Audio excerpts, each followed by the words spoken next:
Segala puji dan syukur kami kembalikan kepada Tuhan Yesus Kristus.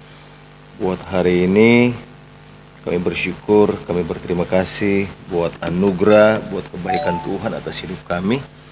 Saatnya kami akan belajar lagi bersama-sama dari kebenaran firman Tuhan.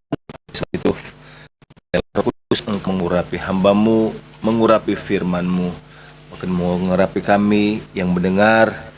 Bahkan biarlah yang menyampaikan firman-Mu dan yang mendengarkan firman-Mu, kami sama-sama diberkati oleh Tuhan. Terima kasih Tuhan. Roh Kudus berikan pengertian, pemahaman.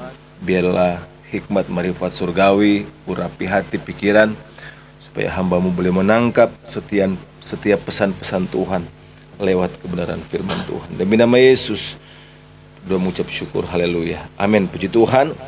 Dalam beberapa menit ke depan kita akan belajar bersama-sama dari kebenaran firman Tuhan.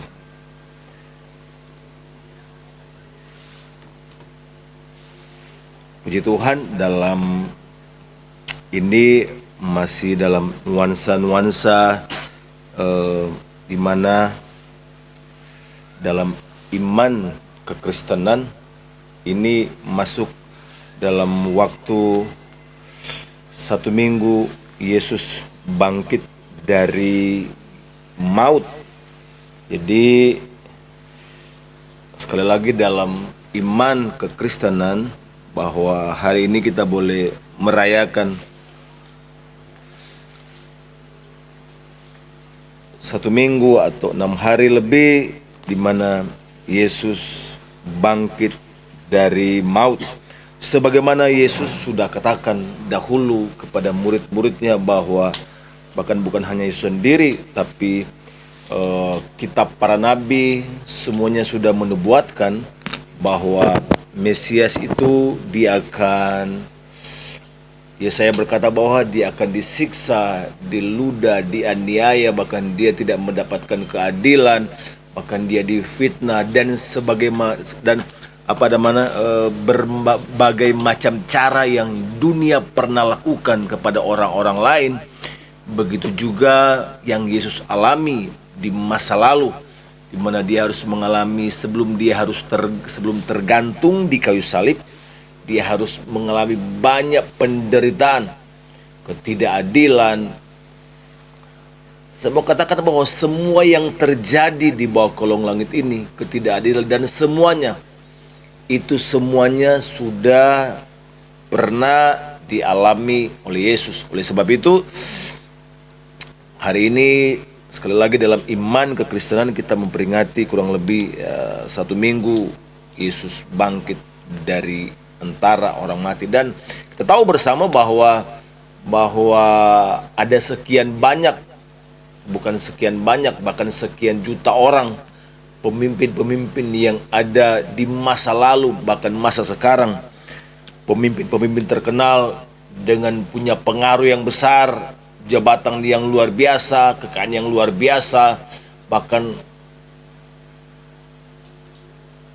semua dia bisa miliki.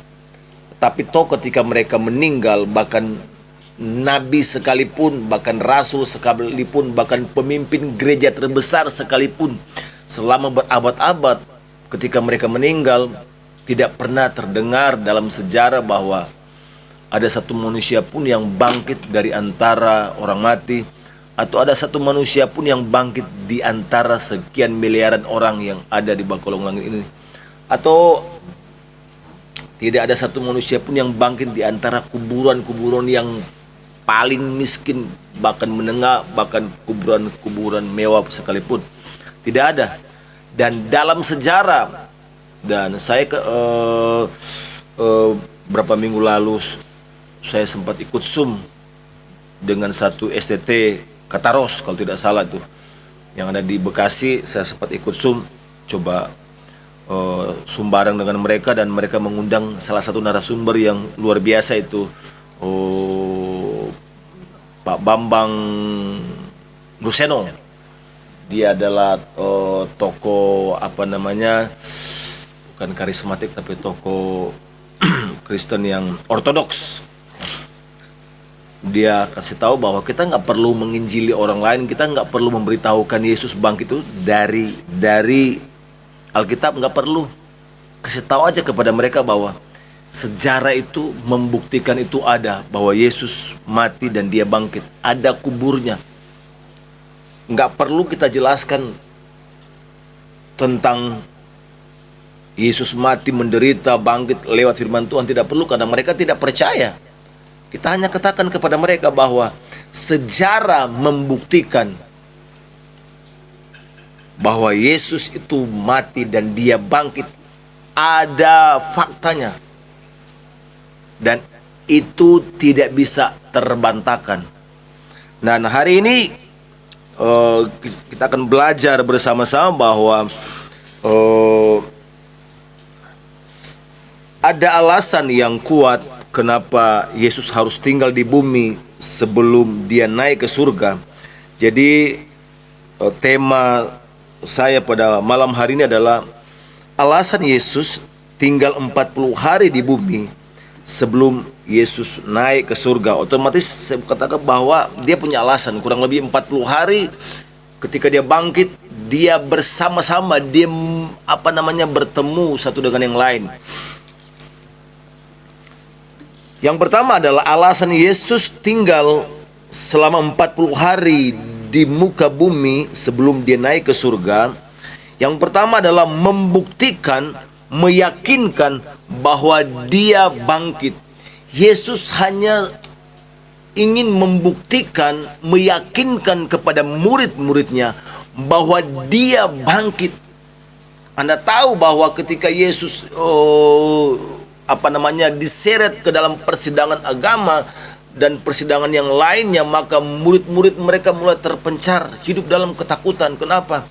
Karena mereka juga diincar, bahwa para prajurit Romawi mencari juga siapa-siapa pengikut Yesus ini. Bahkan Anda tahu bahwa Petrus sampai harus menyangkal 3 kali, saya nggak kenal dia, terkutuklah dia. Bahkan dia berkata, sumpah mati saya nggak kenal dia. Terkutuklah saya nggak tahu. Dia udah macam-macam lah. Bahkan banyak alasan lah. Siapa nggak kenal dengan Petrus? Kenapa? Ketakutan yang sangat yang dihinggapi kepada dia. Karena kalau sampai dia mengaku, maka dia sudah melihat betapa menderitanya Yesus. Itu belum seberapa, baru alangkah awal, baru permulaan dia melihat bahwa sekelas guru saya aja udah begitu modelnya, ditampar, di inilah dia. Apalagi saya baru cuman murid. Nah, kita tahu bahwa dia membuktikan dan meyakinkan kepada murid-muridnya bahwa, hei, saya bangkit. Saya kan sudah pernah katakan kepada kalian bahwa kitab para nabi menuliskan itu. Dan saya sendiri berkata bahwa saya akan mati dan pada hari ketiga saya akan bangkit. Anda tahu bahwa setelah Yesus mati, para murid-murid tercerai-berai dan hidup dalam ketakutan karena tentara Romawi masih mencari para pengikut Yesus dan orang Yahudi. Coba kita lihat di dalam Yohanes pasalnya yang ke-20.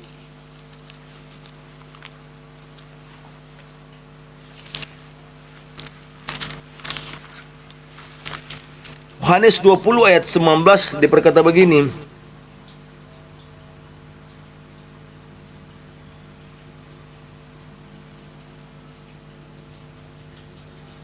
Ketika hari sudah malam pada hari pertama minggu itu, berkumpullah murid-murid Yesus di suatu tempat dengan pintu yang terkunci.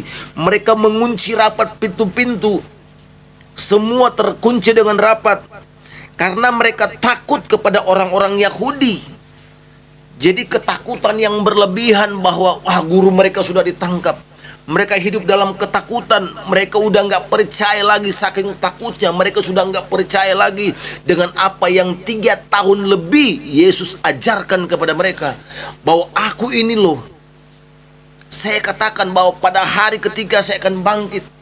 Mereka udah nggak tahu ketika Yesus mati, bahwa mereka udah nggak tahu. Karena Anda melihat bahwa para murid-muridnya mereka kembali kepada pekerjaan mereka yang lama.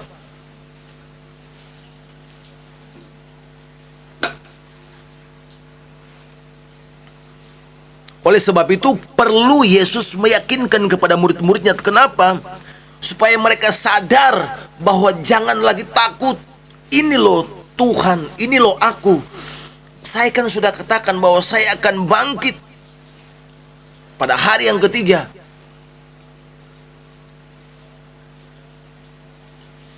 Saking takutnya mereka tidak percaya. Oleh sebab itu lebih dari 2 dekade berikutnya Paulus menulis dalam 1 Korintus. Coba kita lihat. Lebih dari 2 dekade berikutnya Paulus menulis dalam 1 Korintus 15 ayat 6. 1 Korintus 15 ayat 6, bahwa Yesus menampakkan diri kepada lebih dari 500 saudara. Saya bacakan dari ayat 4, 1 Korintus 15. Bahwa ia telah dikuburkan dan bahwa ia telah dibangkitkan pada hari yang ketiga sesuai dengan kitab suci, bahwa ia telah menampakkan diri kepada Kefas dan kemudian kepada ke-12 muridnya. Sesudah itu Yesus menampakkan diri kepada lebih dari 500 saudara sekaligus. Kebanyakan dari mereka masih hidup sampai sekarang, tetapi beberapa di antara mereka telah meninggal. Selanjutnya Yesus menampakkan diri kepada Yakobus, kemudian kepada semua rasul. Dan yang paling akhir dari semuanya, ia menampakkan diri juga kepadaku, sama seperti kepada anak yang lahir sebelum waktunya.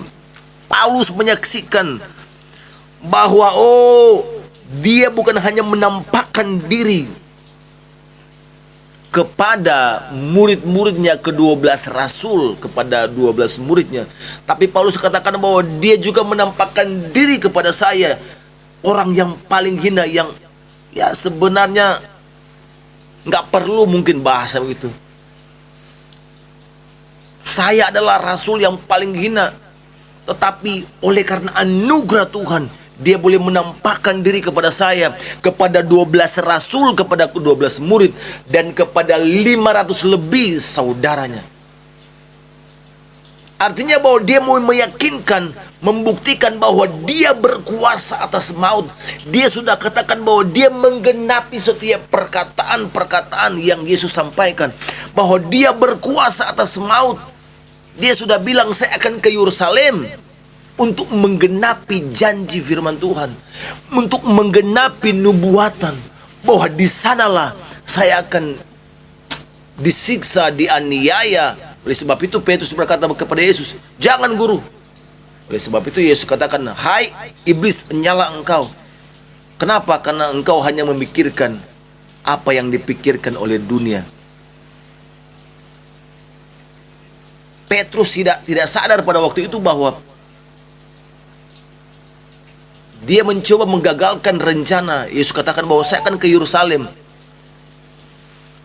untuk menggenapi semua yang sudah tertulis di dalam kitab para nabi.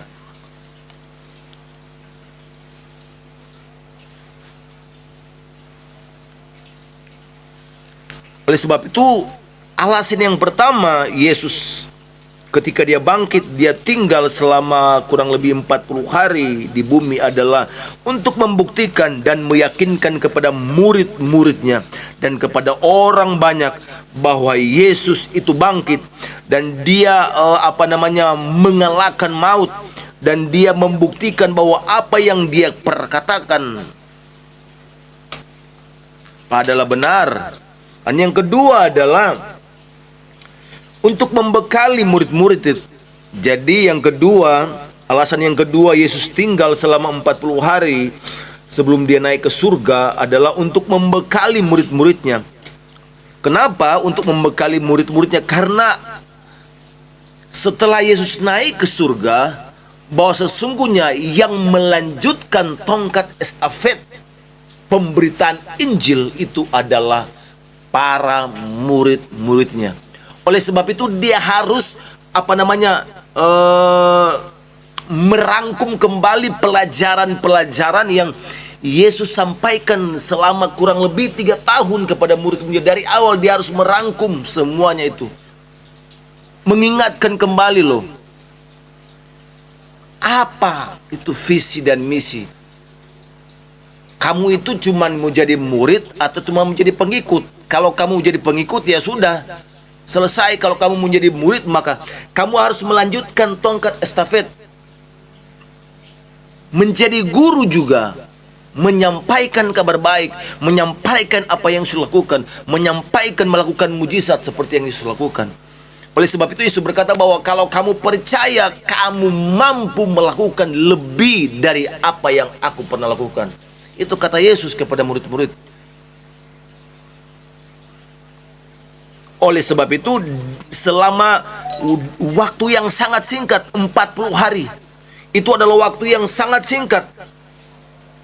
Yesus harus mengulang. Coba kita lihat di dalam Lukas pasal yang ke-24.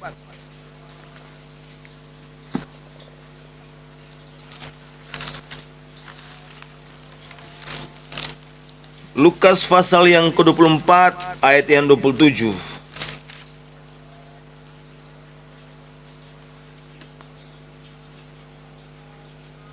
Saya bacakan dari ayat yang 26. Bukankah Mesias harus menderita semuanya itu untuk masuk ke dalam kemuliaannya?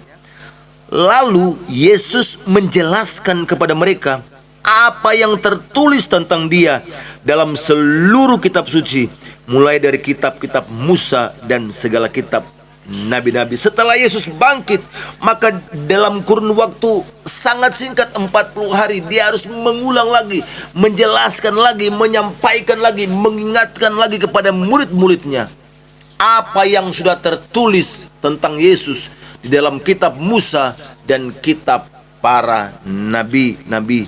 Dia harus membekali lagi, mengingatkan, mengulang pelajaran-pelajaran yang Yesus sampaikan selama mereka bersama-sama dalam perjalanan mereka memberitakan Injil. Mereka melihat, kamu harus saksikan, kamu harus tuliskan apa yang Yesus sampaikan, apa yang kalian lihat. Orang mati bangkit, orang buta melihat, orang lumpuh berjalan, harus disaksikan. Oleh sebab itu para murid-murid Matius, Markus, Lukas, Yohanes, dan rasul yang paling hina, Paulus katakan, dia menulis siapa Yesus, perjalanan hidup Yesus, apa yang Yesus lakukan. Dan kalau mau lebih detail lagi kita melihat Injil Matius, Markus, Lukas menulis, Yohanes menulis detail dari semua sisi tentang kehidupan pribadi, tentang semua yang Yesus lakukan, dan tentang semua yang Yesus sudah selesaikan.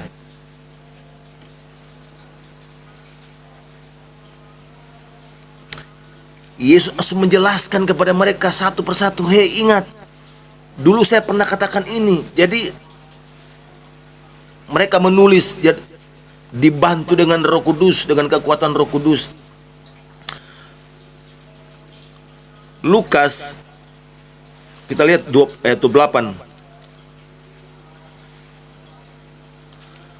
Lukas 24 ayat 48, dia berkata begini.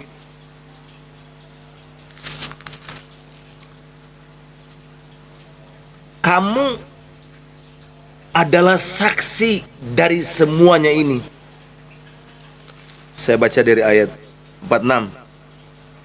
Katanya kepada mereka, ada tertulis demikian, Mesias harus menderita dan bangkit dari antara orang mati pada hari yang ketiga, dan lagi dalam namanya berita tentang pertobatan dan pengampunan dosa harus disampaikan kepada segala bangsa mulai dari Yerusalem.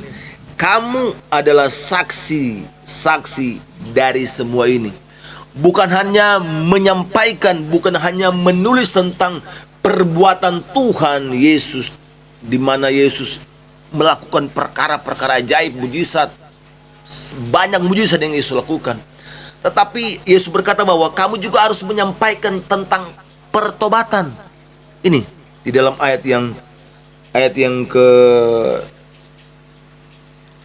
47. Dan lagi dalam nama Yesus berita tentang pertobatan dan pengampunan dosa harus disampaikan. Ada pengampunan dosa, di sana ada pertobatan. Hei, harus bertobat.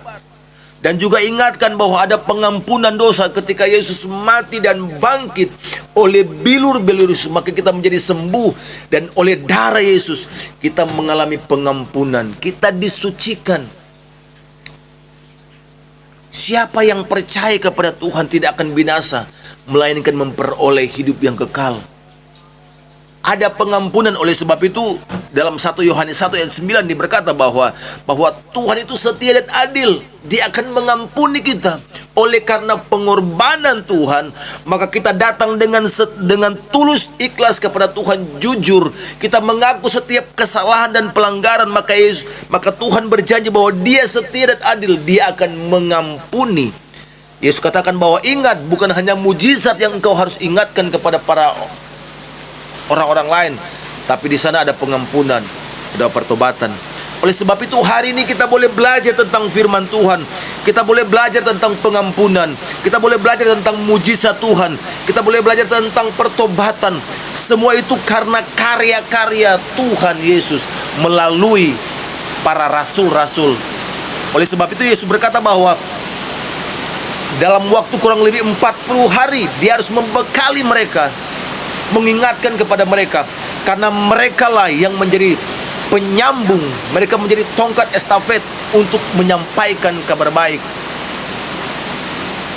Maka Matius, Markus, Lukas, Yohanes, dan Paulus mereka menulis, Timotius, Titus, dan ada banyak lagi mereka menulis tentang Injil, tentang kuasa pengampunan, kuasa pertobatan, kuasa mujizat dari kebangkitan Tuhan.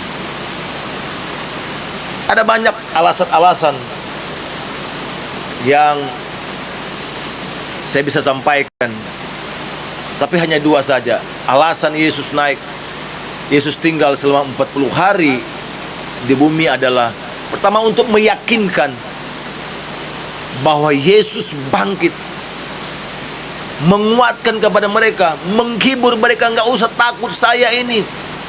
Thomas, dia berkata, dia mendengar murid-murid lain berkata bahwa, hei Thomas, guru sudah bangkit dari kematian. Saya nggak percaya. Sebelum saya lihat dia, sebelum saya lihat tangannya, bekas pakuk, bahkan lambungnya, saya nggak percaya. Kakinya saya nggak percaya. Nggak benar. Maka Yesus sendirilah yang menampakkan diri kepada Thomas. Pertama-tama Dia menampakkan diri kepada Maria Magdalena, dan setelah itu kepada murid-muridnya. Semua dalam keadaan takut, nggak percaya.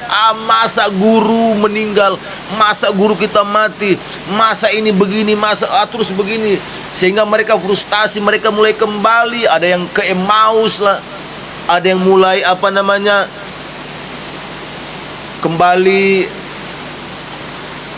ke laut, menangkap ikan jadi nelayan kembali, karena mereka tahu bahwa guru mereka sudah mati. Mereka nggak punya harapan. Oleh sebab itu 40 hari Dia harus meyakinkan benar bahwa percayalah kepadaku, akulah jalan dan kebenaran dan hidup. Tidak ada seorang pun yang datang kepada Bapa tanpa melalui aku. Itu Yesus katakan supaya kita sampaikan kepada siapapun yang mendengarkan ini. Dan yang kedua adalah, kita ini adalah saksi-saksi. Pergi ke seluruh bumi, sampaikan Injil, baptislah mereka dalam nama Bapa. Oleh sebab itu Yesus katakan bahwa tunggu di Yerusalem, karena Roh Kudus akan dicurahkan. Roh Kudus itulah yang akan menguatkan para murid-murid, yang akan menghibur, yang akan memperlengkapi mereka dengan kuasa kesembuhan, dengan kuasa mujizat, dengan kuasa pengampunan, dengan kuasa pertobatan, dengan kuasa supaya mereka terlepas dari belenggu dosa. Biarlah firman Tuhan ini boleh memberikan pencerahan kepada kita, bahwa kalau sampai hari ini kita boleh membaca firman Tuhan, kita boleh dikuatkan oleh firman Tuhan. Oleh sebab itu ketika Yesus mendengar Thomas berkata bahwa saya nggak percaya, sebelum saya lihat saya nggak percaya, Saya harus lihat tangannya, kakinya, lambungnya benar nggak, ada bekas nggak. Oleh sebab itu Yesus berkata bahwa kita adalah orang-orang yang berbahagia. Orang-orang zaman modern inilah orang-orang percaya sekarang ini adalah orang-orang yang berbahagia. Kenapa? Karena Yesus berkata bahwa berbahagialah orang yang tidak melihat namun percaya. Kita inilah orang-orang yang tidak pernah menyaksikan tentang bagaimana perjalanan Yesus di muka bumi, tetapi dengan iman kita percaya. Oleh sebab itu Yesus berkata bahwa berbahagialah orang-orang yang percaya kepada Tuhan